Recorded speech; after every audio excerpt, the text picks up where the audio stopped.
My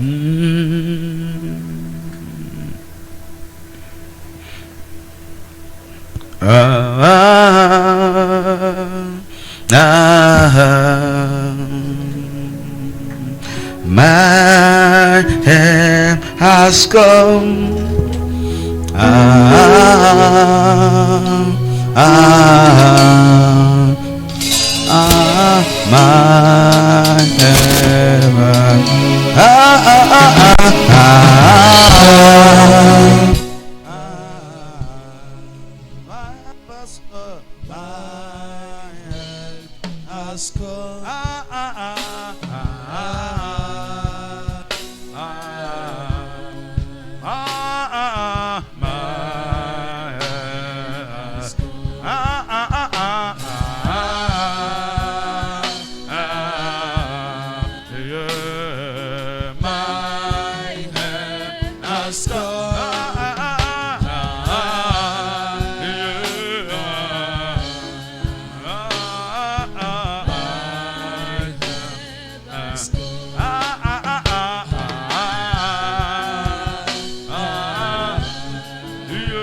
heaven.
Ce secours qui ne manque jamais dans la détresse.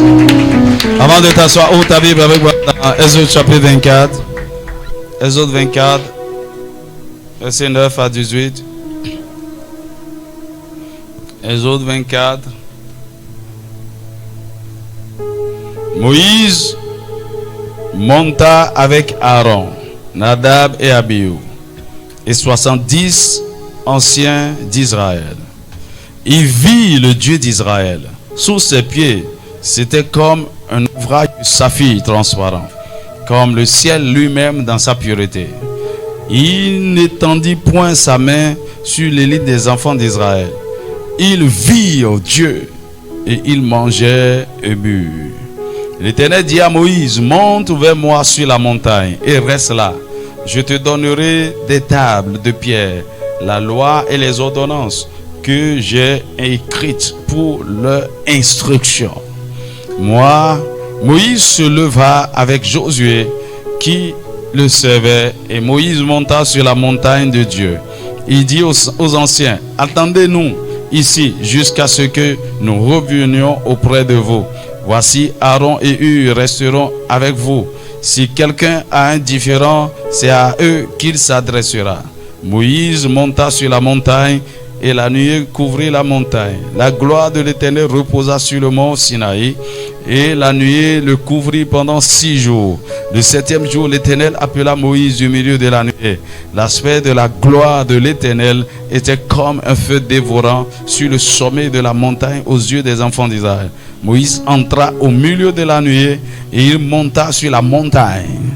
Moïse demeura sur la montagne 40 jours et 40 nuits. Hébreux chapitre 11 verset 6.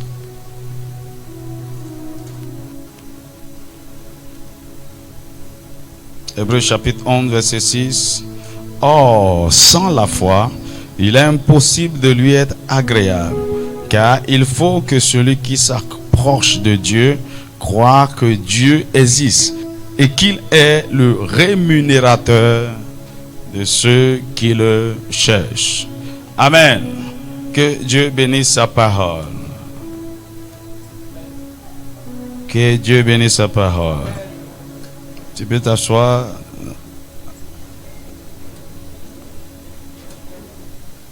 Il est le rémunérateur de ceux qui le cherchent.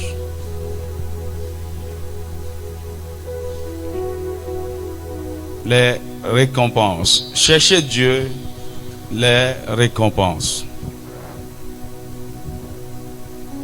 Alors, Dieu estime. Il estime que le fait pour l'homme de le chercher est un travail.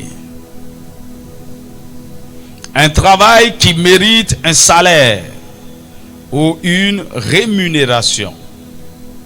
Le fait de chercher Dieu exige des efforts qui méritent des récompenses. Lorsque vous lisez 2 Chroniques chapitre 15 verset 7, il dit, vous donc, fortifiez-vous et ne laissez pas vos mains s'affaiblir, car il y aura un salaire pour vos œuvres. Ça, ce sont les paroles du prophète qui était en train d'instruire le Juda et le roi Asa de chercher l'Éternel. Il a dit, fortifiez-vous et ne laissez pas vos mains s'affaiblir. C'est comme si pour chercher Dieu, vous avez besoin d'engager une force. Vous avez besoin d'être courageux. Vous avez besoin d'être diligent. Vous avez besoin d'être persévérant. Ne laissez pas vos mains s'affaiblir. Et quand vous l'aurez fait, il y aura un salaire pour vos œuvres. Donc chercher Dieu, c'est du travail. Chercher Dieu demande beaucoup de sacrifices, beaucoup d'investissements en termes de temps. Oh, ça c'est la première des choses que nous devons être prêts à dépenser pour Dieu si nous voulons le chercher, à sacrifier pour lui. Dis-moi amen. Quand tu cherchais les filles, tu avais du temps pour elles. Du temps pour aller jusqu'à chez elles. Du temps pour rester avec elles et bavarder inutilement. Parler de tout et de rien. Dis-moi amen. Et rire même des choses bêtes. Et tu es là. Juste que tu sois avec moi. Alors, pour chercher Dieu, nous devons investir du temps, de l'énergie. Tu as besoin de notre énergie. Tu as besoin de ressources.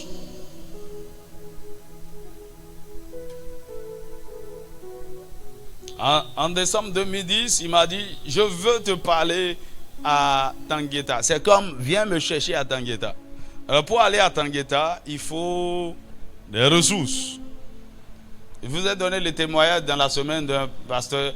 Il lui a dit, il veut le rencontrer dans une ville aux États-Unis, dans l'État de Virginie. Alors le monsieur est au Cameroun. Mon ami, il faut prendre l'avion. À un moment, vous devez être prêt. Par exemple, vous décidez d'aller sur une montagne pour chercher Dieu quelque part, dans un lieu secret. Vous avez besoin de ressources. Amen. Parfois, il m'arrive de prendre un appartement meublé pour rester seul pour chercher Dieu. C'est de l'argent. Vous allez croire que c'est du gaspillage. Ceux qui sont calculateurs par rapport à ces choses, ils ne vont jamais trouver Dieu. Parce que tu veux chercher Dieu dans la convenance, non.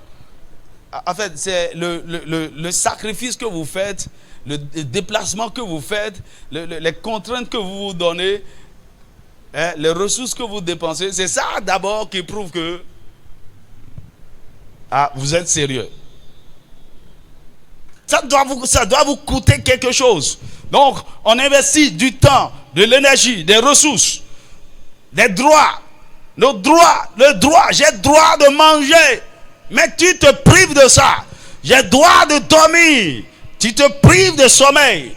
J'ai le droit de rester avec ma femme, de jouir du plaisir sexuel. Tu te prives de ça parce que il y a quelque chose de plus grand, de plus glorieux que tu cherches. Il y a des privilèges que tu as trouvés, mais tu les sacrifies. Il y a des opportunités que tu pouvais saisir, mais à cause du fait que tu cherches Dieu, tu les abandonnes. On t'a donné une opportunité pour gagner beaucoup d'argent. Je dis non. On a une retraite. Je préfère aller là-bas que d'aller chercher cet argent. Dis-moi amen. Cherchez Dieu. Ça va vous coûter vos plaisirs. Des plaisirs. Mais ce que les gens ne comprennent pas, à la fin, Dieu vous gratifie de toutes ces choses. Vous serez dépassé. Si vous obéissez, vous allez finir vos jours dans la prospérité et vos années dans des choses agréables, dans les plaisirs. Dieu ne refuse pas que vous fassiez plaisir, que vous avez du bon temps. Non, mais il y a un temps. Il y a un temps pour chercher Dieu. Il y a un temps pour se sacrifier. Et il y a des sacrifices. Je vous parle, jeunes gens, pendant que vous êtes jeunes, surtout vous qui n'êtes pas encore mariés, je vous en prie, investissez ce temps pour Dieu. Investissez ça pour des choses sérieuses. Cherchez Dieu. Le temps de la jeunesse, c'est le temps où Dieu est prêt. Cherchez-le. Parce que le moment viendra, vous n'aurez plus le temps. Même si vous voulez, vous n'aurez plus toute la disponibilité. Et puis, écoute-moi, il y a certaines choses que vous développez comme aptitude, comme capacité. Ok, par exemple, chercher Dieu, ça vous demande de prier beaucoup. Oh, vous savez, c'est quelque chose que vous développez normalement dans la jeunesse. Dis-moi amen. Chercher Dieu, ça vous demande de vous asseoir avec la Bible, de lire, d'étudier. Mon ami, beaucoup de gens adultes n'ont plus cette passion, n'ont plus ce plaisir. C'est compliqué, c'est difficile pour eux. Chercher Dieu, tu as besoin d'étaler des livres. Et tu lis, tu fouilles. Tel auteur a parlé de... Mon ami, c'est maintenant. Tu as le temps. Voilà que je vous dise. Je n'ai plus le temps pour lire comme je lisais avant. Même il y a 10 ans, 12 ans, 15 ans, même 8 ans. Non. Je deviens de plus en plus occupé. Et actuellement, je dois avoir 5 ou 7 livres chez moi à la maison, 9, que je n'ai pas encore lu. Oh, c'est pas moi ça. Dès que j'achète, je dois tout dévorer.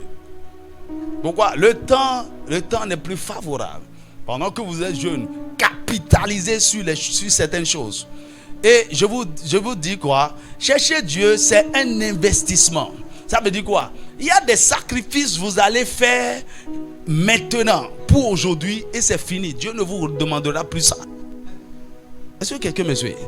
Jésus n'a pas fait 40 jours de jeûne 2 fois. Non, il a fait une fois au début de son ministère et c'est suffisant. Dis-moi amen. Vous allez chercher Dieu, vous allez jeûner, vous allez... Mon ami, je me suis engagé à jeûner très longtemps. My God. Parce que je sais que le voyage est très long devant. Et si j'ai le temps maintenant, il faut que je maximise cela. Jeunes gens, cherchez Dieu. Jeûnez, priez, poursuivez la connaissance. Faites tout de votre mieux. Achetez des livres. Vous n'avez pas, c'est quelque chose qu'on développe. Même si vous ne développez pas ça, même étant adulte, vous aurez de l'argent. Et acheter des livres serait compliqué pour vous.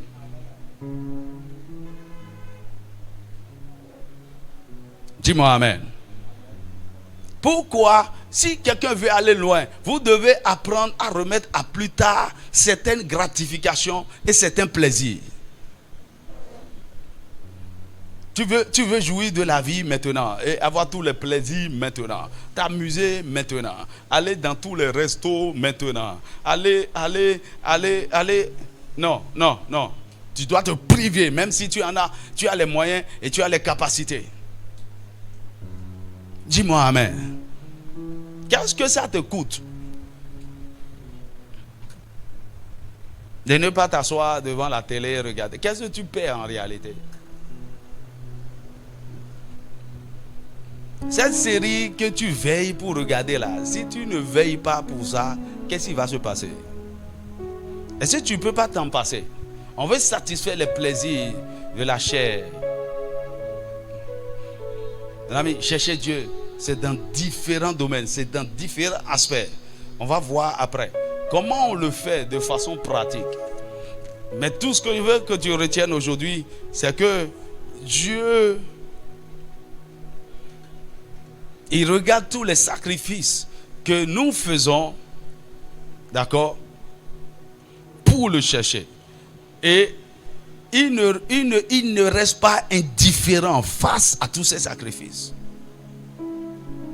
Le fait que tu te sois discipliné, tu viens à l'heure à l'église, la pluie t'a tapé quand tu venais, tu étais sous le soleil, tu n'avais pas de l'argent et à cause de ça tu es sorti tôt le matin pour marcher, pour venir à l'église. Tu n'avais pas de l'argent à des moments donnés et tu convertis cette faim-là en jeûne. Au lieu de rester affamé inutilement, tu convertis cette saison de manque-là en jeûne. Le Seigneur observe, il regarde toutes ces choses. Quand tu fais des sacrifices, quand tu aides les autres à grandir dans leur foi, à rencontrer Dieu, à comprendre des choses, tous les sacrifices que nous faisons, Dieu calcule. Il ne reste pas indifférent. Et il honore toujours nos efforts. Il honore nos services. La Bible dit dans Hébreux chapitre 6, verset 10. Hébreux chapitre 6, verset 10. Il dit, car Dieu n'est pas injuste pour oublier votre travail et l'amour que vous avez montré pour son nom. Dieu n'est pas injuste. Oh, aide-moi à dire à ton voisin, Dieu n'est pas injuste. Tu crois qu'il oublie? Non. Dieu a un livre de souvenirs. Toutes les bonnes choses que nous faisons et ça touche son cœur. Il marque ça. Le temps de récompense arrive. Est-ce que tu as déjà entendu parler de ce livre de souvenirs devant Dieu? Dans quel livre? Je crois que c'est dans Malachie. Alléluia. Et une autre. Et une autre. Et une autre. Et une autre. Je crois qu'il y a des anges spécialisés qui s'occupent de cette affaire. Ok, on va voir. Écoutez, il y a des choses que nous faisons sur la terre qui ont une valeur éternelle, que Dieu quantifie. Et l'une de ces choses, c'est la prière. Oh, il a prié pendant combien de temps? Une autre. Il a jeûné pendant combien de jours? C'est quel type de jeûne? Ok. Il a évangélisé. Oh, il a gagné même. Il n'a pas seulement évangélisé, il a gagné une âme. Oh, il a passé son temps à intercéder pour sa famille, à intercéder pour la communauté, à intercéder pour la jeunesse. Ok, on marque ça. Il a passé des heures à étudier un seul verset. Genèse quoi? Genèse chapitre. Il voulait comprendre. Il a passé des heures. Il lisait. Il a fouillé. Il est allé en grec, en hébreu. Ah!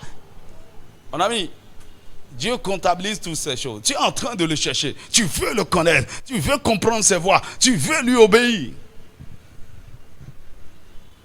Tu viens à l'église, tu le sais. Avec passion.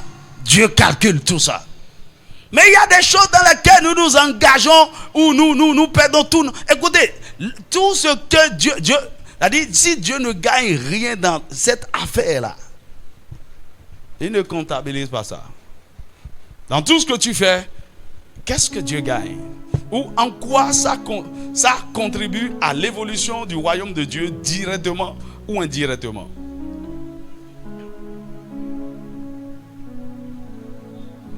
Dieu observe.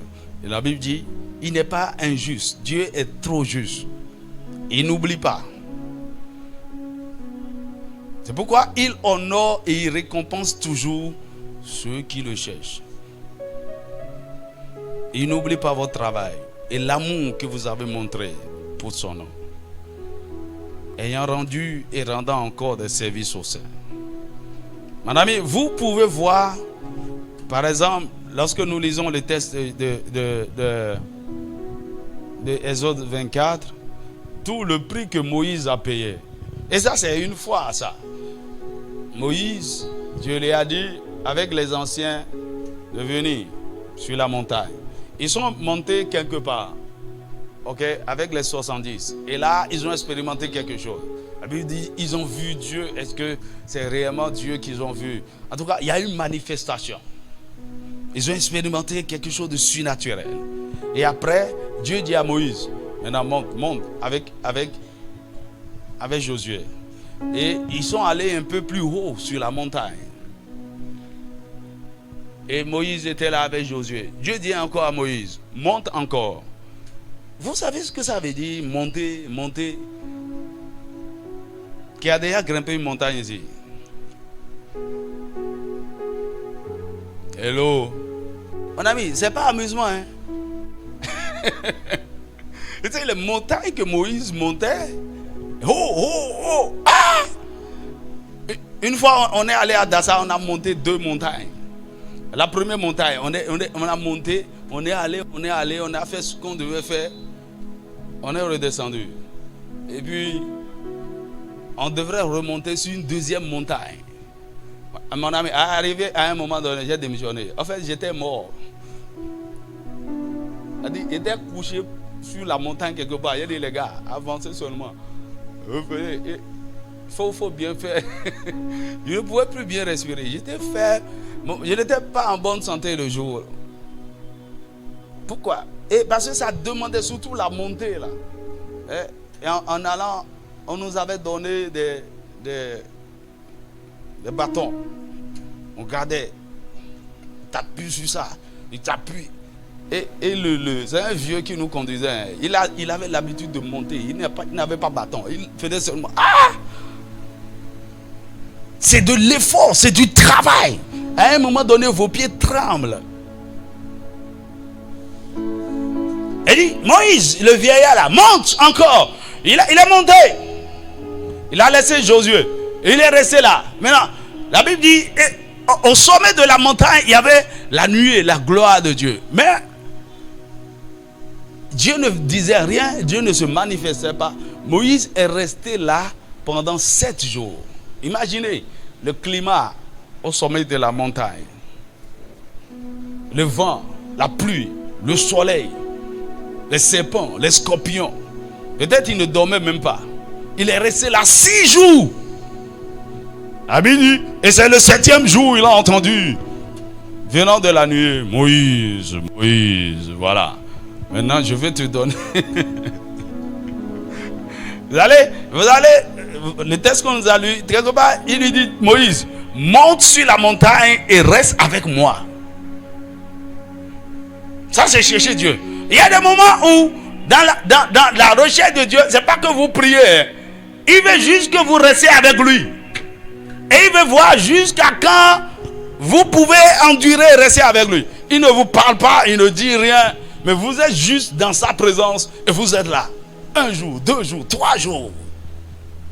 Mon ami, c'est des choses qui meurtrifient, qui mortifient votre corps, votre âme, et si vous n'êtes pas courageux, si vous n'êtes pas fort, si vous n'êtes pas persévérant, si votre amour pour Dieu ne dépasse pas votre amour pour vous-même, vous allez abandonner. Tu vas jeûner pendant 40 jours et ne rien entendre, ne rien voir. Est-ce que tu m'entends? Même pas ainsi, même pas un rêve. Rien. Ce n'est pas que Dieu ne t'observe pas, il te regarde. Il dit, est-ce que tu vas continuer? Qu'est-ce que tu vas dire après le jeûne? Quelle sera ta réaction? Mon ami, cherchez Dieu. C'est du sérieux. Tu es en train de le servir. Tu vois, comme ce que nous sommes en train de faire ici, depuis des années. Et apparemment, on ne réussit pas. C'est ça.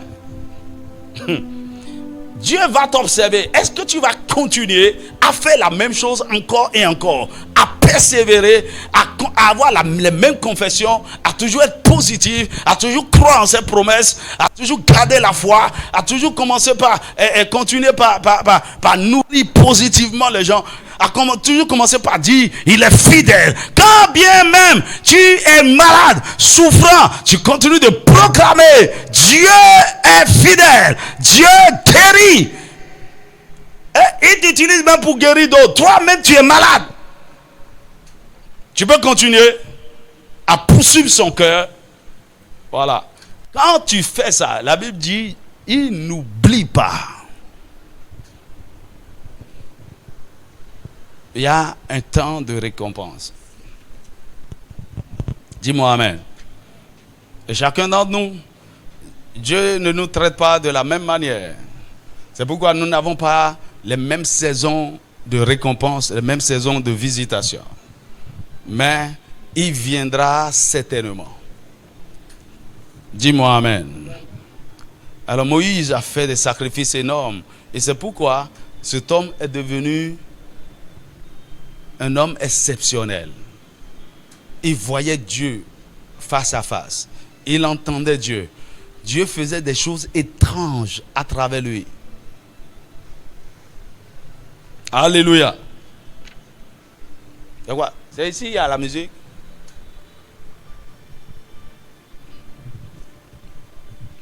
Regardez au niveau de la régie là, ça me dérange.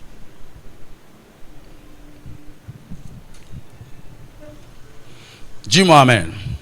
Alors, lorsque nous cherchons Dieu, souvenez-vous, on ne parle pas encore de comment chercher Dieu. Par quel moyen chercher Dieu. Il y a beaucoup de choses à dire. Mais je vais te présenter ce qui se passe lorsque nous le cherchons, pour te donner le goût, pour te donner le désir, la passion. Lorsque vous comprenez le but de quelque chose, vous êtes plus engagé à payer le prix pour le faire. Alors, quelles sont les récompenses que nous pouvons avoir si nous appliquons notre cœur à chercher Dieu? Premièrement, la prospérité. Et avec moi, prospérité. Alors, c'est comme si Dieu, il vient, il fait ça pour dire les autres choses que Satan a réussi à vous manipuler avec. Et tout le monde cherche en m'abandonnant. Lorsque vous me cherchez, c'est par là que je commence avec vous. Maintenant, la prospérité, ça c'est la moindre des récompenses que Dieu accorde à ceux qui le cherchent. Et si vous ne faites pas attention, vous allez croire que c'est la chose ultime. C'est pourquoi, écoutez-moi, je vous parle de façon sincère. Tu vois, en cette semaine, juste cette semaine-là, les gens me donnent de l'argent seulement. Et moi, ça ne m'a pas étonné. Et ça a été toujours comme ça. Quand je suis en train de jeûner, au moment où je n'ai pas la possibilité de bien manger, là, c'est là. Même hier, avant qu'on je m'apprêtais à venir ici, quelqu'un m'a appelé de l'extérieur. Il dit, hey, pasteur, ton nom là, je veux connaître l'ordre. L'ordre là, c'est quoi? C'est quoi les tiens avant Benjamin? J'ai dit, c'est pourquoi? Il dit, je vais te faire un monogramme. Ça, mon ami, ça c'est des gens avant, bizarre. Celui-là, quand on faisait les trucs de paracou, je l'ai appelé avant de l'argent, il a dit, pasteur, vraiment. Je ne lui ai rien demandé. Je suis en train de te montrer un secret. La prospérité. Et la prospérité, là, c'est dans plusieurs domaines. Mais ici, là, lorsque vous cherchez Dieu, la prospérité est surtout dans le domaine matériel et financier.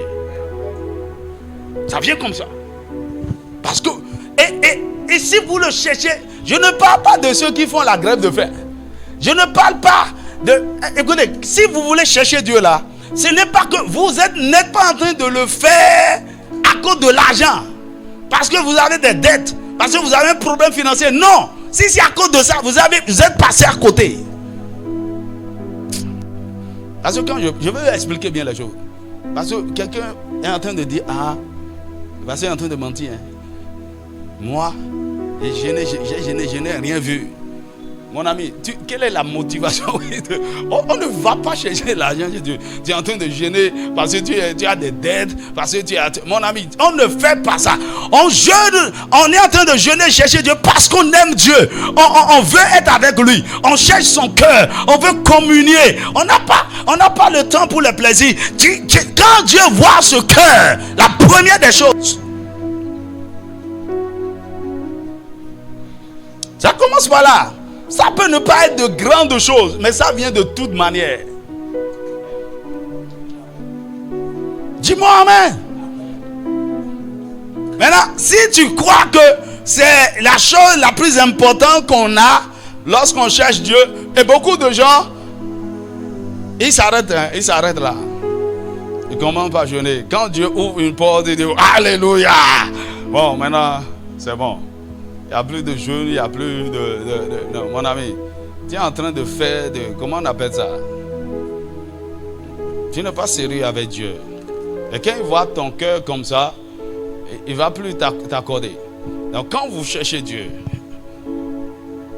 réellement, de tout votre cœur, comme cela se doit, et Dieu s'est réjoui, il va vous faire prospérer. 2 Chroniques, chapitre 26. 2 Chroniques, chapitre 26, versets 3 à 5. Il dit, Osias avait 16 ans lorsqu'il devint roi. Et il régna 52 ans à Jérusalem. Sa mère s'appelait Jécolia de Jérusalem. Il fit ce qui est droit aux yeux de l'Éternel, entièrement comme avait fait Amasia son père.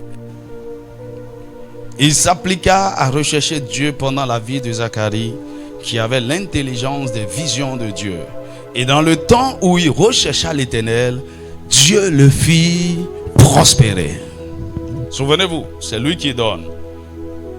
Nous restons dans 2 Chroniques toujours, chapitre 17. Vous pouvez lire aussi le chapitre 14. Vous allez voir comment Asa avait déjà commencé par chercher Dieu. Et Dieu faisait des merveilles avec lui avant qu'il ne reçoive les paroles, les instructions du prophète dans le chapitre 15. Maintenant, nous allons au chapitre 17, on voit le roi Josaphat. La Bible dit Josaphat, son fils, régna à sa place.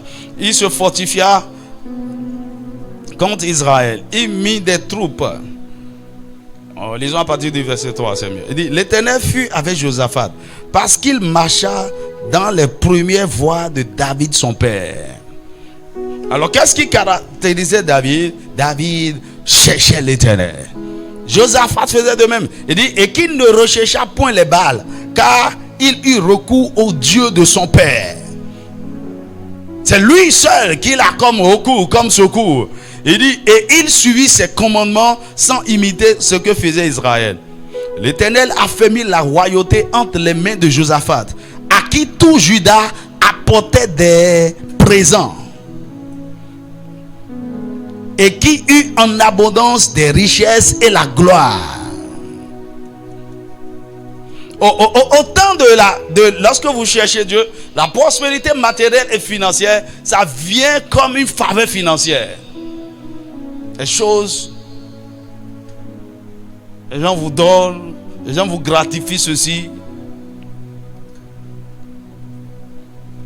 Jérémie chapitre 21.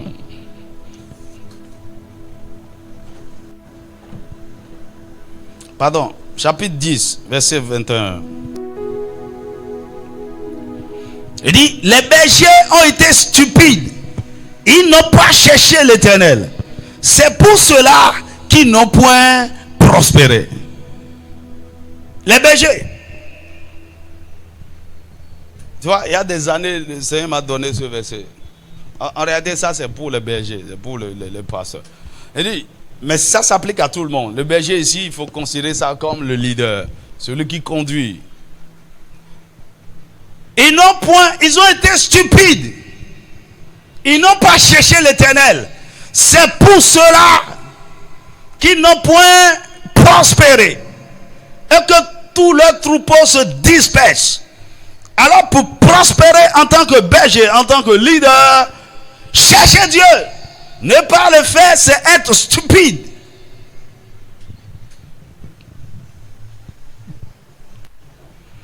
Tu es chef d'entreprise, tu es responsable, chef de service. Tu veux que le Seigneur donne du succès à ce que tu fais. Tu es enseignant, tu es mon ami. Trouve du temps pour chercher Dieu. Tu es commerçant, tu veux que tes affaires prospèrent. Tu es étudiant, tu veux avoir du succès dans tes études. Cherche l'Éternel. Trouve du temps pour lui. Tu verras bien.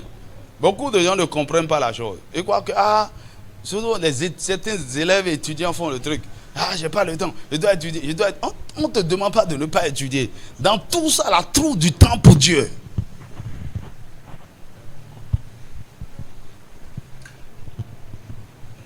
Dis-moi amen. On n'a pas le temps d'aller à l'église. On n'a pas le temps d'aller à l'étude biblique. On n'a pas le temps de lire la Bible. Il y a des étudiants comme ça. Pendant toute l'année académique, c'est que leur foi est suspendue. Vous aurez des difficultés. Voilà, mais donnez la priorité à Dieu. Il y a quelque chose que j'ai remarqué. Vous savez, les groupes bibliques universitaires ont un département qu'on appelle le club des amis. C'est-à-dire, c'est des anciens étudiants qui ont milité dans le groupe ou qui ont été responsables. Après leur étude, ils rentrent dans ce club-là. Et dans ce club, leur devoir, c'est de soutenir et d'accompagner les étudiants qui sont encore en train d'étudier. Donc, de les soutenir spirituellement, de les accompagner financièrement lorsqu'ils ont des projets, ils ont des besoins, de les aider surtout dans la formation. Ok? De trouver du temps. Ils travaillent déjà, peut-être. Ok? Par exemple, quand on a des conférences, on invite dans le club des amis. Ils doivent venir à leurs frais. Ok? Et repartir à leurs frais. Ils viennent, ils se logent. Quand on était étudiant, on a fait venir des gens du Sénégal, de la Côte d'Ivoire. Ils font partie des clubs des amis. Et donc, ils se soutiennent entre eux pour accompagner. Nous sommes étudiants, on n'est pas... Maintenant, il y a d'autres qui font ceci. Et j'ai remarqué, dès qu'ils finissent leur étude, au lieu d'aller chercher du travail, d'aller en stage et tout, ils consacrent 1 ou 2 années à Dieu, à servir exclusivement les étudiants. Et on les appelle des secrétaires itinérants. Donc, il s'établit à côté d'une université et le travail qu'il fait, aider les étudiants à organiser l'évangélisation, à les former, à les coacher, à les soutenir pour que le travail avance toute l'année. Alors, il n'a pas un salaire. Les autres amis vont voir de temps en temps et lui envoyer quelque chose. Et donc, c'est comme il a sacrifié l'année là pour le Seigneur. Mais ce que j'ai remarqué à 100%, après cette année sabbatique, ils rentrent toujours dans de grandes institutions. Ils ont toujours de bons boulots avec de bons salaires. En fait, pendant qu'ils servaient encore, le boulot les attendait. Dis-moi amen. Vous ne pouvez pas donner votre temps, votre énergie pour Dieu et il ne va pas vous récompenser. C'est pourquoi c'est dangereux pour un enfant de Dieu qui ne fait rien pour l'avancement du royaume de Dieu. Vous devez être impliqué dans quelque chose. Mais il y a d'autres, leur travail, ils sont des piliers financiers. Et être pilier financier, c'est pas tu donnes offrande et dîmes comme tout le monde. Tu ne fais rien d'extraordinaire. Tu apportes, si tu es pilier financier, tu n'as pas le temps. Tu apportes de vraies ressources pour accompagner l'église, pour accompagner les programmes, pour accompagner les projets. Mais toi-même, tu n'as pas forcément le temps pour t'investir personnellement. Je ne sais pas si je me fais comprendre. Donc, si tout ce que tu fais, c'est de donner, venir à l'église, j'ai me donner, offrande, donner, tu ne fais rien d'extraordinaire.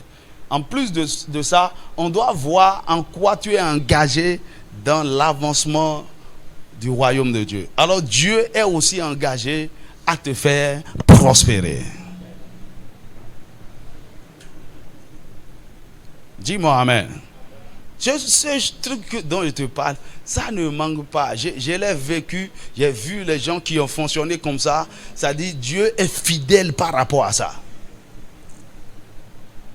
Dis-moi amen. Matthieu chapitre 6, verset 30. Est-ce que le Saint-Esprit parle à quelqu'un? Verset 30 à 33. Si Dieu revêt ainsi l'herbe des champs, qui existe aujourd'hui et qui demain sera jeté au four, ne vous vêtira-t-il pas à plus forte raison, gens de peu de foi? Ne vous inquiétez donc et ne dites pas que mangerons-nous, que boirons-nous, de quoi serons-nous vêtus? Car toutes ces choses, ce sont les païens qui les recherchent. Votre Père céleste sait que vous en avez besoin. Il y a une seule chose que vous devez chercher. Ne cherchez pas ces choses. Verset 33. Cherchez premièrement le royaume de Dieu et sa justice, et toutes ces choses vous seront données par-dessus. Ça, c'est un test de prospérité dans le royaume. Ces choses-là. Donc, Dieu est en train de parler ici des choses matérielles. Hein. Il parle de la nourriture, du vêtement, du toit, de toutes ces choses qui constituent des inquiétudes pour l'homme. Il dit, il va vous les accorder. Dis-moi amen. Alors, prospérer, c'est réussir, c'est progresser dans la voie du succès. C'est le signe de la bénédiction divine sur un homme, sur une famille ou sur un territoire. Et c'est l'une des moindres récompenses que Dieu accorde à ceux qui le cherchent. Il s'agit du bien-être, du progrès, de l'avancée. Le mot prospérité vient d'un mot grec qui veut dire faire un bon voyage. C'est-à-dire quoi? Tout va bien pour vous. Vous évoluez bien. Le voyage de la vie pour vous, ça avance bien. Donc, il s'agit d'un état de bien-être, de progrès, de bon voyage sur le plan spirituel, émotionnel, mental, physique, mais surtout matériel et financier. Cherchez Dieu, c'est que vous vous engagez dans des choses spirituelles et Dieu s'occupe des choses matérielles dont vous avez besoin. Dis-moi amen. Alors, l'intention de Dieu est, selon 3 Jean 2, que nous prospérions à tous égards. Alors, prospérer à tous égards, ça demande plus que de chercher Dieu. Donc, il y a d'autres, il y a beaucoup de choses qui vont évoluer spirituellement, émotionnellement, mentalement. Mais ce n'est pas en cherchant Dieu seulement que nous prospérons totalement dans tous ces domaines. En cherchant Dieu spirituellement, on sera en bonne santé. Mentalement, oh, ça ira bien. Intellectuellement, émotionnellement, on peut être guéri de nos blessures et tout. Mais il y a autre chose à faire pour prospérer équitablement dans tous ces domaines. Mais ce que je veux que tu saches, lorsque vous cherchez réellement Dieu, il vous fait prospérer. Alors, Dieu vous accorde la prospérité de manière surnaturelle, mais aussi par des sagesses stratégiques. C'est-à-dire, il vous donnera des idées pour créer la richesse. Il vous donnera des stratégies, des choses simples que vous pouvez faire qui ne vont pas prendre votre temps, ok? Qui ne vont pas vous empêcher de continuer par chercher Dieu, mais par ça, Dieu serait en train de vous combler. Dis-moi amen. C'est comme un missionnaire qui est allé dans un village, un gros village, pour évangéliser. Et quand il va là-bas, il n'y a pas vraiment de soutien pour son œuvre. Et quand il prie, tout ce qu'il entend, poissonnerie, poissonnerie, poissonnerie. Est-ce qu'il a remarqué, dans la communauté, il n'y a pas de poissonnerie. Et ils vont très très loin pour aller chercher du poisson. Donc, et comment faire établir, mettre une poissonnerie là? Il n'y a même pas de courant. Comment il va s'arranger? En tout cas, il a eu la sagesse, il a trouvé l'idée géniale de mettre dans cette communauté une poissonnerie. Et je vous assure, ce n'est pas que ses besoins étaient couverts. Cet homme a commencé par devenir riche. Parce que ce n'était pas juste la communauté. Il y avait beaucoup d'autres villages, des hameaux et tout, qui cherchaient du poisson. Ok. Ça, c'est une stratégie. Et ce n'est pas quelque chose qui prenait vraiment tout son temps. Il ne vendait même pas tous les jours. Il sait comment s'organiser. Et on sait désormais dans la région, si tu veux du poisson, il faut aller chez le missionnaire là. Ça, c'est j'appelle des stratégies. Des instructions que Dieu vous donne. À un autre, Dieu lui a dit, je crois que c'est la première personne à commencer par faire le pure water au Nigeria. Et Dieu lui a dit, water, water, water, water. Et il a eu la sagesse de commencer par mettre l'eau en sachet. C'est Dieu qui lui a montré ça. C'est une femme. Aujourd'hui, c'est tellement répandu. Cette femme est devenue milliardaire juste en vendant de l'eau. Alors donc, cette prospérité dont je parle, ça va venir de façon surnaturelle. Ça va venir par des dons. Ça va venir de différentes manières. Ok? Mais ce n'est pas quelque chose que je fais comme ça tout le temps, tout le temps, tout le temps. Parce que pour créer de la richesse, c'est autre chose. Vous devez avoir l'intelligence financière et faire les choses qu'on fait pour devenir vraiment riche. Mais ici, je suis en train de parler spécifiquement dans le cas où vous êtes en train de chercher Dieu, le Seigneur s'occupe de vous. Et il le fait même au-delà de vos besoins, de telle sorte que vous en aurez en abondance pour être une bénédiction pour d'autres. Alors, en cherchant véritablement Dieu, il s'assurera que vous ne manquez de rien. Il pourvoira à tous vos besoins au-delà de tout ce que vous pouvez imaginer. Il vous démontrera sa générosité. Dis-moi Amen. Dis-moi Amen. Alors, dans au temps d'Israël, vous allez constater qu'il y a une tribu dédiée, consacrée à Dieu pour le service au temple. La tribu de Lévi. Dieu leur a dit, vous n'allez pas travailler, vous n'allez pas chercher l'argent. Vous êtes consacrés à Dieu. Donc, pour les sacrifices, tout ce qui concerne le temple, l'enseignement, voilà, chanter, garder le temple. Il y a du travail tous les jours pour eux. Il dit, pendant que vous êtes en train de faire ça, les autres doivent travailler et amener des provisions pour vous.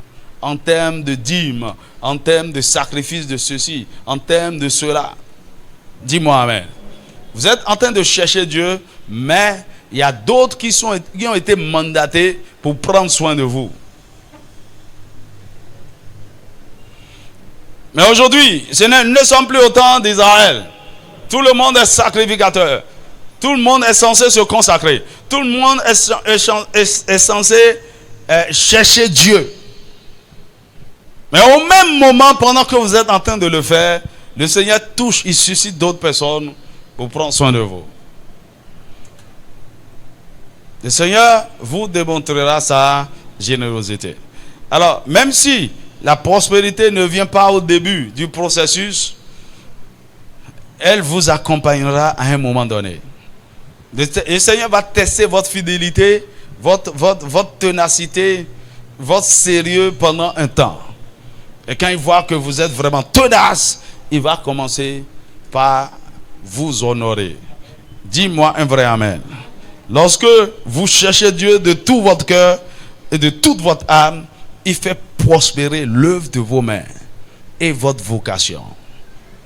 Alors, que vous soyez un professionnel, un particulier, un homme d'affaires et tout, mettez ceci dans votre agenda. Il ne cherche pas seulement l'argent, il ne cherche pas à réussir une carrière. Dans tout ça, Dieu doit avoir une place capitale. Je dois le chercher. Et je prie pour vous, pour ceux qui sont hommes d'affaires, je prie que vous rentrez vraiment dans la dimension de la liberté financière. Dis-moi amen. Tu vois, en termes de finances, il y a plusieurs niveaux. Le premier niveau, c'est d'avoir un boulot par lequel vous avez des revenus. Et ça, dans ça là, vous êtes esclave du temps. Vous n'avez pas le temps et vous n'avez pas aussi beaucoup d'argent. Je peux dire, vous n'avez même pas du tout du temps. Il y a des emplois comme ça. Ça vous prend tout le temps. Vous avez bien envie de donner votre temps à Dieu, mais vous ne pouvez pas. Vous travaillez pour quelqu'un et le salaire qu'il vous donne même, ce n'est pas vraiment ça. Alors tu es fâché, tu dis, je crée ma petite entreprise. Et lorsque tu as une petite entreprise, c'est comme si tu t'es embauché toi-même. Et généralement, au niveau des petites entreprises, tu es obligé de t'impliquer toi-même. C'est toi qui es là. C'est comme quelqu'un qui a ouvert une poissonnerie. C'est toi-même qui viens à 7 heures ouvrir et tu restes là jusqu'à 23 heures. Tu gagnes un peu peut-être plus d'argent, mais tu es toujours esclave du temps. Tu n'as pas assez de temps parce qu'il faut que tu fasses fonctionner, il faut que ça marche. Même si tu as une ou deux personnes qui travaillent avec toi, ta présence est encore nécessaire. Ah, ça c'est pas bien. Mais il y a un autre niveau où tu as créé l'entreprise, l'argent entre, mais tu as su mettre en place un système. Dis avec moi système. Vous devez savoir mettre en place des systèmes qui n'ont pas besoin de votre présence pour fonctionner. Oh, quand vous commencez par rentrer là, vous êtes en train de rentrer vraiment dans la prospérité. On n'a pas, vous pouvez ne pas aller au boulot pendant une semaine. L'entreprise marche. Vous avez mis un système en place où les choses fonctionnent bien, les clients sont satisfaits et on ne vous vole pas.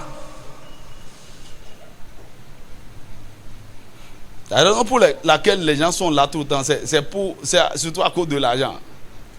Lui-même, c'est lui-même qui est caissier. Mon ami, tu es esclave. Dis-moi amen. Mais quand tu crées des systèmes et beaucoup de gens travaillent pour toi et vous arrivez à satisfaire, à servir beaucoup de gens, plus tu auras d'argent et plus tu seras libre et de consacrer ton temps à Dieu pour des choses utiles. Vous savez qu'il y a des choses vraiment utiles, extraordinaires. Ok? pour lesquels vous devez vous consacrer que de travailler. Et tu prends ton temps, tu dis, oh, nous allons dans le village de quoi? Et pendant une semaine, tu es au village là-bas, en train d'évangéliser, en train de distribuer des vivres, en train d'aider les jeunes, en train de faire ceci. Mon ami, ça c'est la vie, ça c'est la vraie vie. Bon, quand tu regardes la plupart, quelqu'un comme Bill Gates, mon ami, il ne peut pas être en train de gérer Microsoft tout le temps. Il a quitté Microsoft, ça continue de fonctionner. Il a mis en place une fondation, les revenus sont là. Et maintenant, c'est vrai qu'avec son argent, il est en train de servir les agendas de Satan. Mais c'est de ça qu'il s'agit. Dis-moi Amen. Mais il y a encore un autre niveau où ce n'est pas que tu as un système qui fonctionne et qui n'a pas besoin de toi pour que tu gagnes. Mais c'est que tu deviens investisseur. Tu places maintenant de l'argent. Ton argent travaille pour toi. Ou tu ne sais même pas ce qui se passe. Mais tu as des retours. Dis-moi Amen. Et qui que vous soyez, vous pouvez tous rentrer dans cette dimension.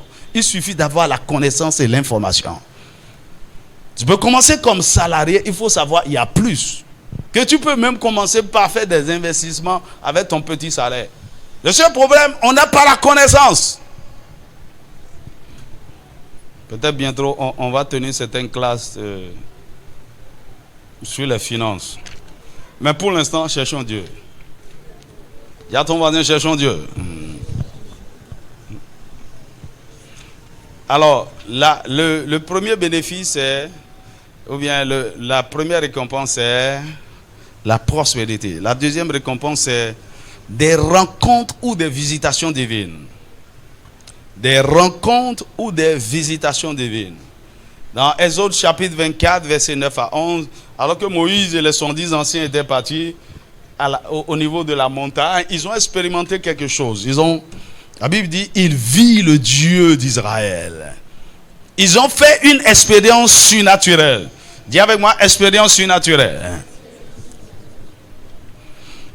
Bien-aimés, lorsque vous cherchez Dieu, Dieu vous gratifie de ces visitations. Lorsque vous cherchez Dieu, Dieu s'engage à vous rencontrer. N'a-t-il pas dit, si vous me cherchez, vous allez me trouver? Mais avant de le rencontrer, lui-même, sa personne, vous allez faire des expériences surnaturelles. Lorsque vous cherchez Dieu et vous êtes persévérant, vous êtes dans le jeûne, dans la consécration, Écoute, moi, je faisais des choses, je ne savais pas, c'est ce qu'on appelle chercher Dieu. On va en parler après. Et je ne cherchais pas de révélations, de visions, non. Mais il fut un temps, je me réveillais seulement tôt le matin, à 4h30, pas avant 5h. Et commence par prier. Et commence par lire la Bible. Il fut un temps, dès que je viens et j'ouvre la Bible, oh, c'est comme si la chose m'attendait là. De l'électricité, ça commence par descendre sur moi. Et je commence par... À un moment donné, ça ne me secouait plus. Parce que c'est comme si mon corps a été habitué à la chose. Mais ça amenait une douce présence. Et puis je suis là. Je peux pleurer pendant 2 heures. Et ça m'amène dans des... J'adore. Mon ami, ce truc, je l'ai vécu pendant longtemps. Il fut une fois même, j'ai quitté Cotonou pour Porto-Novo. Et dès que j'ai quitté, j'ai démarré la moto. Cette présence que je vivais dans le lieu secret, c'est descendu sur moi. Et je suis resté comme ça jusqu'à aller à Porto-Novo. Je vous assure, aujourd'hui, je ne sais pas comment j'ai traversé. En fait, je me suis retrouvé à Porto-Novo seulement. Elle dit, qu'est-ce qui s'est passé? Est-ce que la moto a... Ce qui se passe dans l'atmosphère de la présence de Dieu, il y a des mystères en matière de temps et d'espace. Dis-moi amen. Donc, lorsque vous cherchez Dieu, vous allez commencer par être exposé au monde spirituel, au monde des anges, au règne et aux dimensions spirituelles. Le ciel va commencer par vous visiter.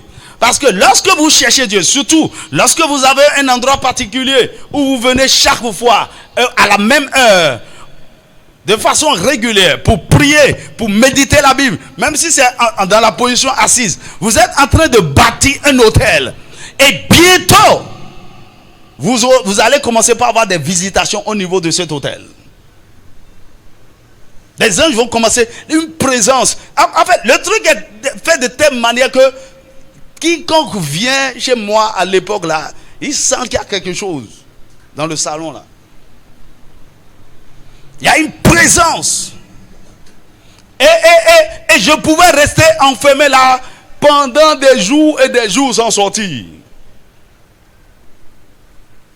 Lorsque vous cherchez Dieu, vos organes spirituels commencent par être activés et aiguisés pour des révélations. C'est-à-dire quoi? Vous allez commencer par avoir des songes, des visions ou des perceptions spirituelles. Vous allez commencer par entendre, voir ou percevoir des choses dans votre esprit. Vous allez commencer par entendre la voix de Dieu. Vous allez commencer par voir des choses par vos yeux, par des visions, par des révélations. Donc quand vous cherchez Dieu, il y a un travail qui commence par se faire sur votre esprit, sur votre âme, et vous commencez par être plus sensible au monde spirituel. Et je vous assure, c'est un grand avantage, parce que la vie est spirituelle. Donc, vous allez commencer par avoir des songes, des visions, des révélations. Et vous savez quoi? En réalité, ceci devrait être notre style de vie de tous les jours. La connexion avec le monde spirituel, tout le temps. Vous voyez des choses, vous entendez des choses, vous percevez des choses. Dès que vous arrivez quelque part, vous sentez des choses, vous discernez l'environnement,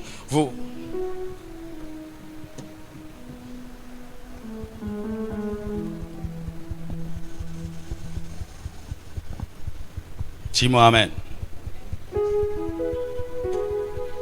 Alors, lorsque vous commencez par chercher Dieu, vous allez expérimenter des rencontres. C'est ce que j'appelle des rencontres divines ou des visitations divines. Et premièrement, vous allez faire des rencontres avec la parole. Et mon épouse a lu un texte tout à l'heure, j'ai bien 1 Samuel chapitre 3. Dieu va commencer par se révéler à vous par sa parole. Le Saint-Esprit va commencer par vous enseigner de façon particulière. Il y a des choses dans la Bible que vous allez commencer par découvrir personnellement. Il y a des versets qui vont commencer par sortir du livre et commencer par être réels et vivants pour vous. Le Saint-Esprit va commencer par vous expliquer. Attends, est-ce que tu as compris? Ce texte-là, voilà ce que ça veut dire. Lis encore, va plus en profondeur. Il va commencer. Vous savez, Dieu est un avec sa parole. Et je vous assure, chaque écriture dans la Bible est une porte susceptible de vous conduire à Dieu. Il ne faut pas voir, c'est pas un journal, c'est pas un roman. Hein. C'est vraiment la parole de Dieu. Vous allez commencer par trouver du plaisir, de la joie. 1 Samuel, chapitre 3, verset 21. Il dit, l'Éternel continua à apparaître dans Silo, car l'Éternel se révélait à Samuel dans Silo par la parole de l'Éternel. Il se révélait par sa parole. C'est pourquoi la Bible dit la parole de Dieu est quelque chose de vivant. Dans Somme 119, verset 130, il dit la révélation de tes paroles est claire. Elle donne de l'intelligence au sein. Donc, l'un des buts pour lesquels nous cherchons Dieu, c'est de le connaître. Et nous connaissons Dieu à travers, c'est un des moyens, par sa parole. Et ce n'est pas n'importe quelle parole, la parole révélée. Donc le Saint-Esprit commence par nous révéler la parole. Donc vous allez commencer, ça commence par là. Et je préfère que ça commence par là. Dis-moi amen. Parce que quand ça commence par des visions, des choses, il y a beaucoup de gens qui méprisent la parole.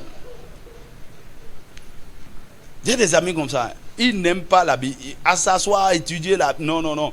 On va prier là. Le Seigneur va nous montrer des choses. Mon ami, le diable va te montrer des choses. Et tu seras choqué. Mais quand tu commences par avoir le fondement de la parole, maintenant tu as la capacité de comprendre les choses que tu vas voir à travers des songes, des visions. Écoutez, parfois les gens croient que j'ai un don d'interprétation, de vision, pas forcément. C'est parce que je connais la parole. J'ai tellement lu la Bible et je sais que ça veut dire ça, ça veut dire ça, ça veut dire ça. Parfois les gens rêvent et disent, pasteur, ça veut dire quoi? Et tout à coup, la parole commence par s'ajuster. Ça. Et c'est que tu as vu les os et tu as vu un animal avec des cornes et on te pousse. Je sais ce que ça veut dire dans la Bible. Je n'ai pas besoin de... Je ne sais pas si vous comprenez. Donc cherche Dieu dans sa parole.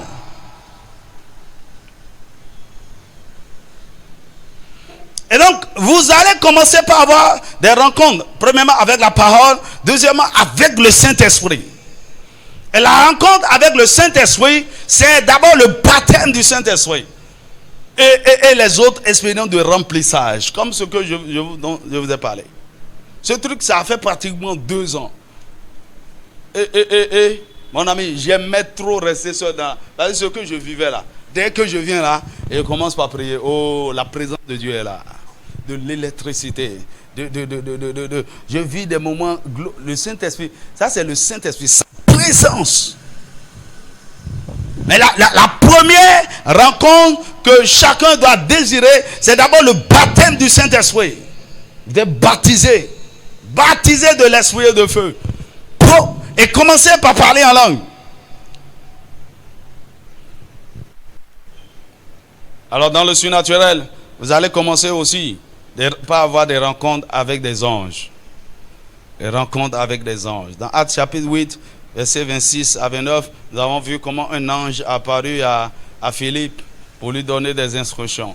Dans Actes chapitre 5, versets 17 à 21, nous avons vu comment un ange est descendu dans la prison pour faire sortir les apôtres.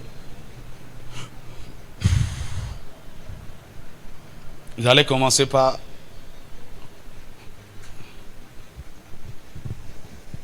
Ça peut ne pas être au départ voir les anges, mais vous allez commencer par sentir leur présence.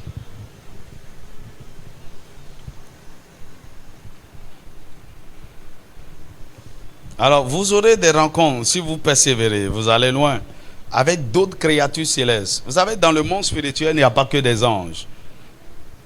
Vous savez ça, non? Il y a d'autres créatures. Devant le trône, la Bible parle de 4 êtres vivants. Et il n'y a pas que ça. Il y a d'autres créatures dans le règne spirituel. Mieux, vous allez commencer par monter dans les dimensions et dans les règnes. Le Seigneur va vous montrer les dimensions spirituelles. Il y a, par exemple, vous savez, il y a 4. Nous vivons autour de 4 ou 5 dimensions. Par exemple, la terre est une dimension. Le monde souterrain, vous savez qu'il y a un monde souterrain. C'est une dimension. Il y a une nation sous la terre. Il y a une autre dimension sous l'eau. Et l'eau, mon ami, ça c'est des réalités. Hein. Vous savez, il y a des nations, il y a des villes, des royaumes sous l'eau. Et des gens vont là-bas et viennent. Hein. C'est un homme qui allait prier à la plage, je crois à Accra la nuit. Et pendant qu'il est là en train de prier, il priait là. Qu'est-ce qu'il voit? Il voit BMW noir en train de sortir de la mer. Il dit, je rêve ou quoi? C'est sorti de la mer, c'est rentré dans la ville et dit Kai!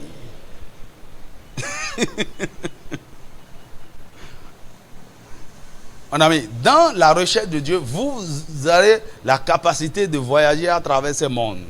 Il y a maintenant, il y a l'atmosphère au-dessus de nous, c'est-à-dire le deuxième ciel. Ça, c'est un autre monde. Et généralement, quand nous rêvons, nous allons beaucoup plus dans ce monde-là.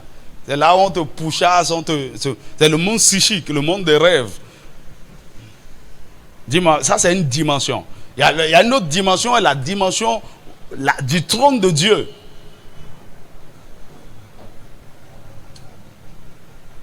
Et nous sommes tellement trop conscients de la terre, mon ami. Avant que Jésus ne revienne, nous allons vivre des choses extraordinaires. Et nous allons devenir des êtres surnaturels sur la terre. Les gens vont croire que vous êtes des extraterrestres. Donc, il y a d'autres créatures. Vous pouvez rencontrer les justes parvenus à la perfection en cherchant Dieu. Vous pouvez rencontrer Moïse. Vous pouvez rencontrer David. Vous pouvez rencontrer Noé. Vous pouvez rencontrer... Ça, c'est Hébreux chapitre 12. Hein. Dis-moi amen. C'est pourquoi vous pouvez être en train de prier et rentrer dans une dimension. J'avais dit une fois, on priait ici comme ça. Et puis voilà, Paul était là. Ce n'est pas des choses qui devaient être étranges pour vous. C'est parce que vous commencez par vous élever spirituellement. Dis-moi amen. Et à l'ultime, vous allez commencer par voir Jésus. Et je vous assure, c'est ma plus grande quête actuellement. C'est pas qu'on ira au ciel, on va Jésus, Jésus. Même une seule fois, ça me suffit.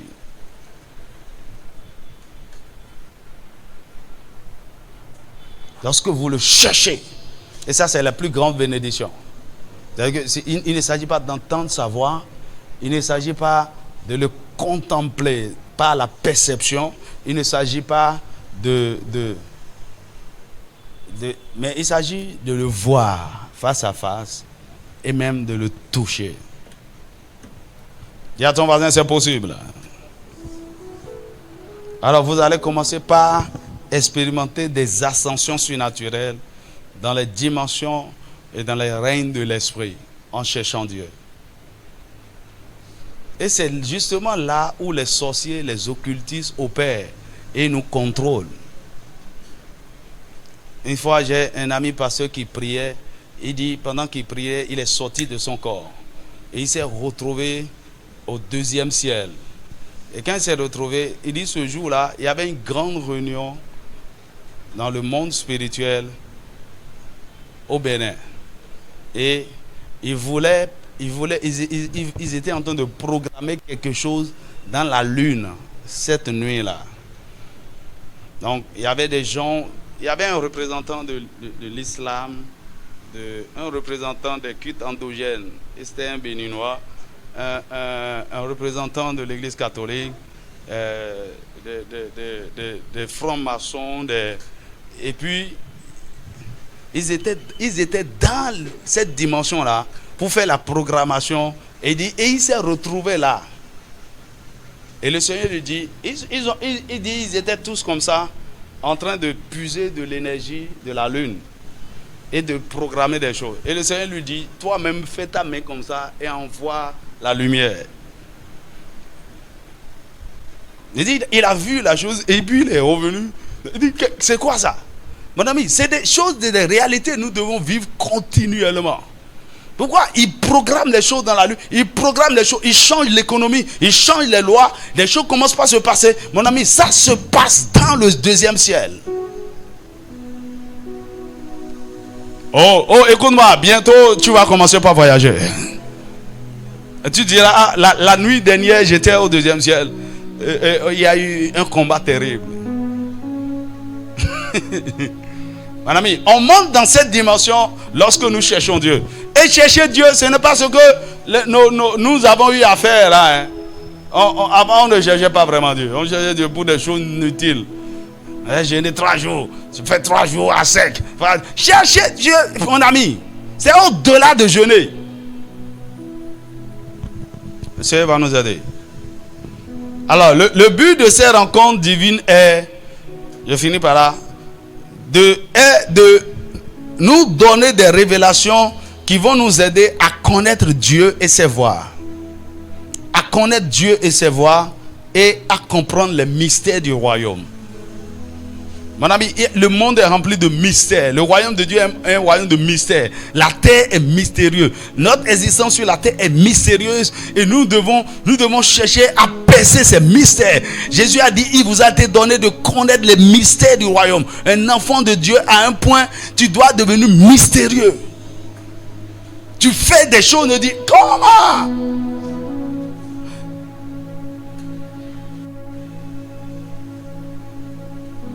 Donc, le but de cette visitation, c'est premièrement de nous donner des révélations qui vont nous aider à connaître Dieu, ses voies et à comprendre les mystères du royaume. Deuxièmement, c'est pour bâtir en nous des convictions solides et établir notre foi. Bâtir en nous des convictions solides et établir notre foi. Pourquoi beaucoup de gens ont des foi vacillantes? Pourquoi des gens doutent de Dieu? Pourquoi des gens rétrogradent? Mon ami, ils n'ont aucune conviction solide. Écoute, si tout ce que tu connais de Dieu, c'est ce que tu m'entends venir dire, tu viens m'entendre dire ici, mon ami, tu as des problèmes. Si tout ce que tu connais de Dieu, c'est ce que les autres ont dit, c'est ce que tu lis de temps en temps dans la Bible, c'est pas suffisant. Tu dois faire des expériences. Non, mon ami, je connais Dieu. J'ai vu Dieu. J'ai vu sa main. Mon ami, il y a des choses que j'ai expérimentées. Pourquoi je suis rempli d'assurance, de foi, d'intrépidité? Je suis courageux comme pas possible. Mon ami, il y a des choses que j'ai vécues. J'ai expérimenté. Je sais une chose, Dieu existe. Je ne peux pas douter de ça. Dis-moi amen. Et je sais, je connais un peu sa nature, de quoi il est capable. Je l'ai expérimenté. Tu dois expérimenter l'amour de Dieu, la bonté de Dieu, la miséricorde de Dieu, la générosité de Dieu. Ce n'est plus des choses que tu as entendues, mais des choses que tu as expérimentées. Et c'est ça qui bâtit. Tu as des convictions solides et tu as une foi établie. Le but de ces révélations, troisièmement, c'est pour accélérer notre transformation et notre maturité. Lorsque vous avez des expériences surnaturelles, des rencontres avec Dieu, ça va accélérer votre transformation et votre maturité. Et c'est ma prière pour toi. L'autre chose, lorsque vous avez des rencontres divines, vous allez découvrir votre destinée et recevoir l'onction et la puissance pour l'accomplir. Vous allez découvrir votre destinée. Moi, personne ne m'a dit que Dieu a un plan pour ta vie. Et puis, en fait, la première personne qui m'a dit que le Seigneur va m'utiliser et tout, bon, c'était mon père. Et bien, moi, pasteur, jamais. Laissez-moi faire ma médecine, faire la politique et entrer dans les affaires. On va voler l'argent. J'avais mon plan. Amen. Et après, il y a un de mes pères à Parakou. Il dit, le Seigneur va t'utiliser. Le Seigneur va faire de grandes choses avec toi. Mais toi, je ne vais prier avec toi. Je rejetais ses prières même. C'est quoi ça? J'avais mes ambitions. Je ne comprenais pas que, en fait, Dieu a un plan pour vous. Ok, mais c'est quand j'ai commencé par le chercher. Waouh, il a commencé par me parler. Je n'ai jamais dit, oh Seigneur, je vais devenir quoi? Non, je voulais juste passer du temps avec lui. Et il a commencé par me révéler des choses me concernant. Me parler des choses. Je ferai ceci. Je vais faire tel. Il dit, ça c'est quoi ça? Ouais. En fait, lorsque vous allez à la rencontre de Dieu, vous allez le connaître et vous allez vous découvrir en lui. Et c'est dans les rencontres avec Dieu que vous recevez la puissance, l'impartation, la grâce, l'onction pour faire des choses extraordinaires. Dis-moi amen. Il a suffi juste une rencontre avec le feu. Moïse a fait une rencontre avec le feu, ce feu dévorant. Et c'est fini. Il est rentré dans sa destinée glorieuse. Et la dernière chose, lorsque vous faites des rencontres divines, le but c'est quoi? C'est pour vous accorder l'autorité pour exercer la domination dans votre domaine et sur toute la terre. Exercer la domination. Vous recevez l'autorité pour exercer la domination dans votre domaine d'appel et sur toute la terre. Là où Dieu vous a appelé, dans n'importe quel domaine, dans n'importe quel poste, vous avez une autorité. Et ça là, l'autorité, c'est différent de la puissance, c'est différent de l'onction. C'est quelque chose qui vient à cause de votre relation avec Dieu. Une autorité pour faire des choses extraordinaires. Mon ami, cherchons Dieu. Alors, j'ai encore une dizaine de bénéfices, de récompenses qui viennent lorsque nous cherchons Dieu. On va en parler un peu demain soir. De toute façon, l'enseignement continue toute la semaine. Amen. On va s'arrêter là pour aujourd'hui. Incline ta tête. Commence par bénir le Seigneur. Alors, ceci est pour te donner un avant-goût. Oh, si je cherche Dieu. Est-ce que tu veux le chercher? Mon ami, ta destinée sera déclenchée lorsque tu vas commencer par rencontrer certaines personnes dans une certaine dimension. Il y a un... Par exemple, est-ce que tu sais que tu as un ange gardien? Et tu ne l'as jamais rencontré. Tu n'es pas encore rentré dans cette dimension où ton ange là est en train de travailler pour toi.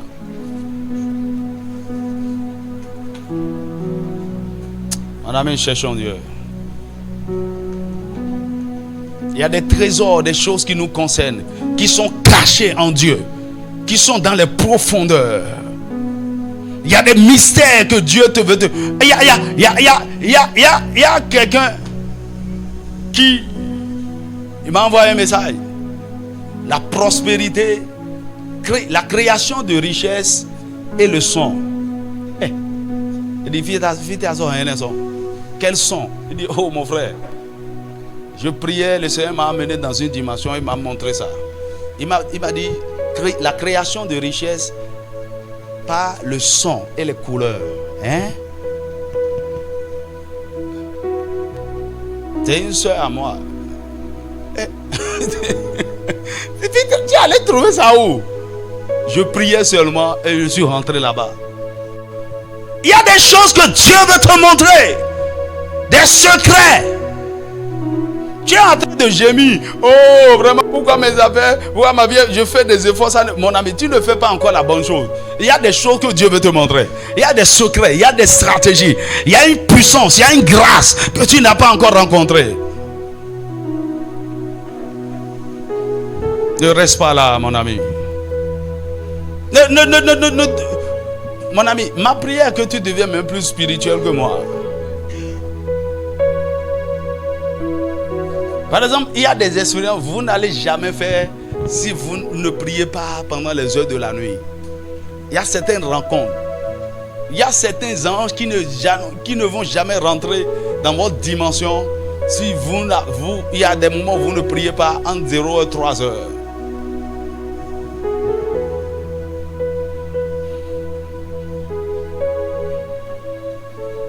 Vous savez pourquoi? Les occultistes, les francs-maçons, les Illuminati, les musulmans, les vrais musulmans. Les vrais musulmans, c'est des occultistes, c'est des magiciens, des sorciers. Ils comprennent ces lois spirituelles. Ils savent comment rentrer dans ces choses-là. Ils contrôlent les affaires. Il y a l'argent. Il a déjà préparé ces trucs la nuit. Et il sort seulement, il met son boubou.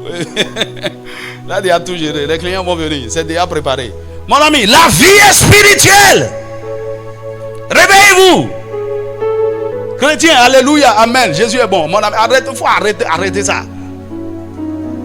Et on fait du bruit seulement. C'est pourquoi on nous qualifie des choses non essentielles. On n'a pas de poids. Est-ce que ça va continuer? Il faut que ça change avec notre génération.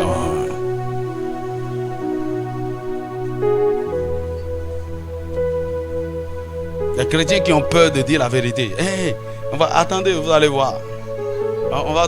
Qui peut t'attraper? Qui peut te rattraper? Quand tu es dans une dimension, tu peux faire descendre le feu sur les gens. Il dit, hey, prophète, le roi a dit de descendre. Tu nous suis. Il dit, si je suis homme de Dieu, que le feu descende. Mon ami, c'est une dimension. Et ça vient en cherchant Dieu. C'est-à-dire, vous avez des clés. C'est une clé. Et à volonté, vous pouvez ouvrir le ciel.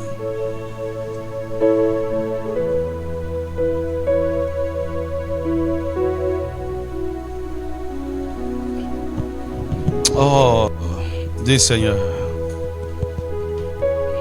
mon âme soupire après toi. Mets ta soif et ta faim dans nos cœurs. Et apprends-nous à te chercher. Nous ne voulons pas nous contenter de la religion, de la superficialité. Amène-nous dans les profondeurs de Dieu. Dans tes profondeurs. Pour comprendre les choses. Comprendre les mystères. Te rencontrer. Rencontrer les anges. Entrer dans des dimensions. Marebro sikatadabro shakatadaba neresiketedebro shikete maraboshi. Mon ami, il y a des choses qui vous concernent. Une fois, on est en train de prier et puis on a eu une expérience. J'étais avec mon frère. Et lui, il est dangereux. Il a des dons terribles. On était dans une église, là où j'ai trouvé ma femme. Et puis on priait. La gloire de Dieu est descendue et un rouleau est descendu du ciel, comme ça. Et le rouleau est écrit dans une langue. Et le rouleau est écrit, ce qui est écrit, ça me concerne. Et bien, il a commencé par lire le rouleau dans la langue là. Et une femme dans l'église a reçu l'interprétation. Et a commencé par interpréter. Madame, il y a des choses qui vous concernent qui sont encore cachées. Allez, elle va le marabout pour voir quel est mon avis.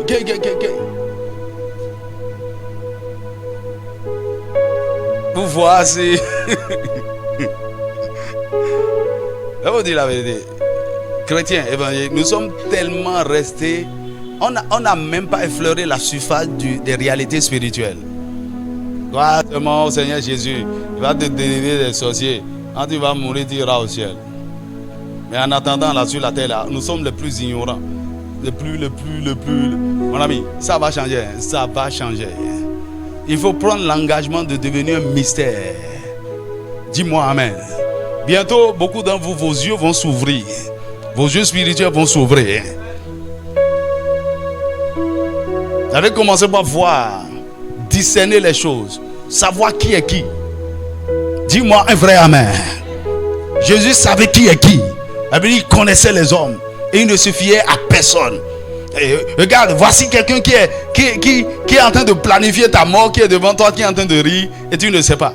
Ah!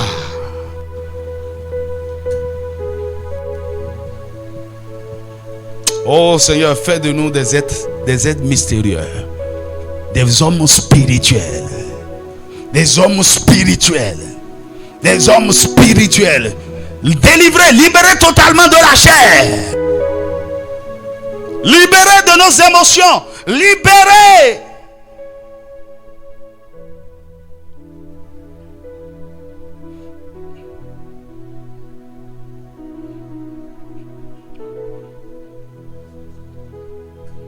La prière est encore un fardeau pour toi.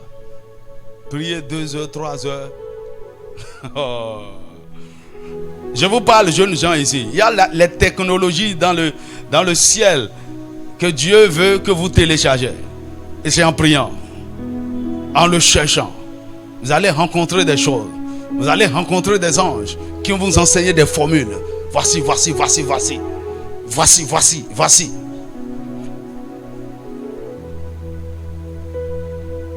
Que ta vie devienne extraordinaire sur la terre.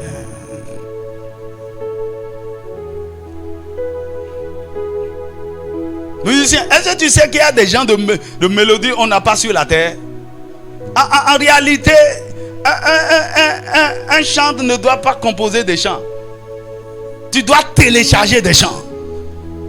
Tu dois monter dans le monde des anges et aller en répétition avec eux. Télécharger des sons, recevoir de la musique du ciel. Et tout ça, ça vient en cherchant Dieu. Quel est le secret pour la fortune, pour les richesses? Tu crois que les gens ont déjà découvert? Il te parlait de quelque chose tout à l'heure. J'ai dit à la soeur là, il dit, je vais faire une formation. Elle m'a dit combien, ça va coûter combien même. Elle dit, tu veux vendre ça? J'ai dit, il n'y a pas de problème. Moi-même, je vais chercher. Créer la richesse par le son, non? C'est là-bas, non? Je vais chercher. Mon ami, je vais te dire un truc. Le Seigneur m'a dit en 2012, l'humanité est encore vierge. Tu sais ce que ça veut dire?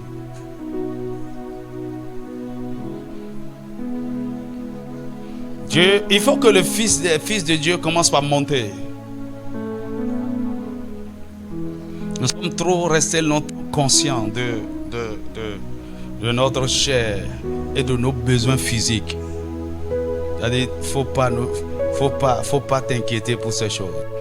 Que le Seigneur nous aide et qu'il nous délivre de toutes ces distractions et qu'il nous délivre de toutes ces choses pour lesquelles nous nous inquiétons inutilement.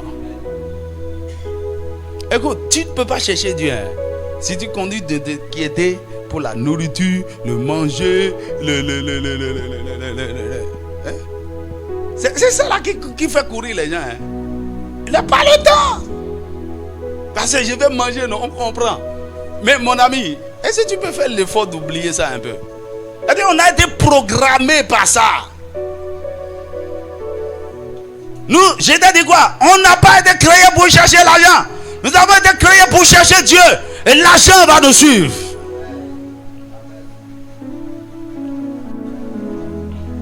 Le monde nous a séduits. Le monde nous a trompés. Et je prie, le Seigneur va élever des gens pendant ces temps de consécration à rentrer dans des dimensions, dans des dimensions de liberté financière.